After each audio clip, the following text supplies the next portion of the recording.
అధ్యక్ష, గౌరవ సభ్యులు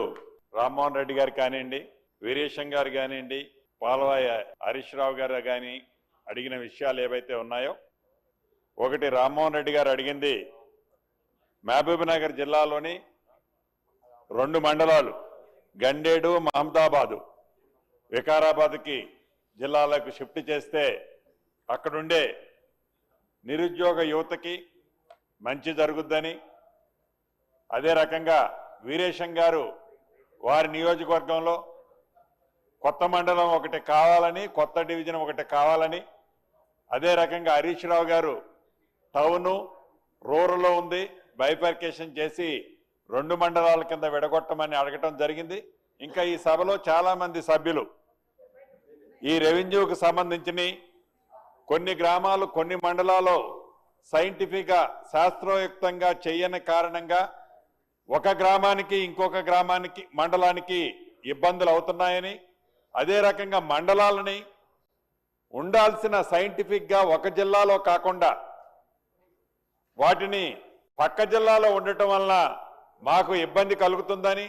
నియోజకవర్గాలకు సంబంధించిన దాంట్లో కూడా ఒకే నియోజకవర్గం 4-5 జిల్లాల్లో ఉంది మా మండలాలు, మాకు ఇబ్బంది జరుగుతున్నాయని ఇలా చాలామంది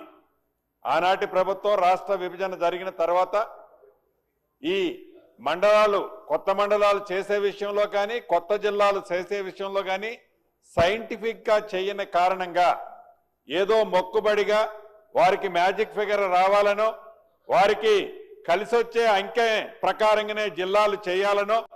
వారికి పొగిడే వారికి ఒక మండలమో, పొగిడిన వారికి ఒక జిల్లానో విడదీయాలనో రకరకాల ఆలోచనలతో ఆనాటి ప్రభుత్వం చేసిన మాట కొన్ని నిజం అధ్యక్ష. దీన్ని తప్పకుండా గౌరవ ముఖ్యమంత్రి గారితో, కేబినెట్తో చర్చించిన తర్వాత ఇదే సభలో దీన్ని చర్చించి రాష్ట్ర వ్యాప్తంగా అన్సైంటిఫిక్గా ఏవైతే జరిగాయో వాటిని సైంటిఫిక్గా చేయాల్సిన అవసరం ఉందని వ్యక్తిగతంగా నేను కూడా భావిస్తూ, తప్పకుండా ప్రభుత్వం ఇటువంటి విషయాలను పరిశీలించు. కొత్త మండలాలు నిజంగా అవసరం ఉన్న దగ్గర ఆనాడు ఇవ్వలేదు, కొత్త డివిజన్లు నిజంగా అవసరం ఉన్న దగ్గర కూడా ఇవ్వలేదు అధ్యక్ష. కొన్ని జిల్లాలు చూస్తే 2-3 మండలాలు ఒక జిల్లా కింద ప్రకటించారు. కొన్ని జిల్లాలు ఈనాటికి చాలా విశాలంగా 17-18 మండలాలతో కొన్ని జిల్లాలు ఇబ్బంది ఉన్నాయి. డెఫినెట్గా వీటన్నిటి మీద కూడా ప్రభుత్వం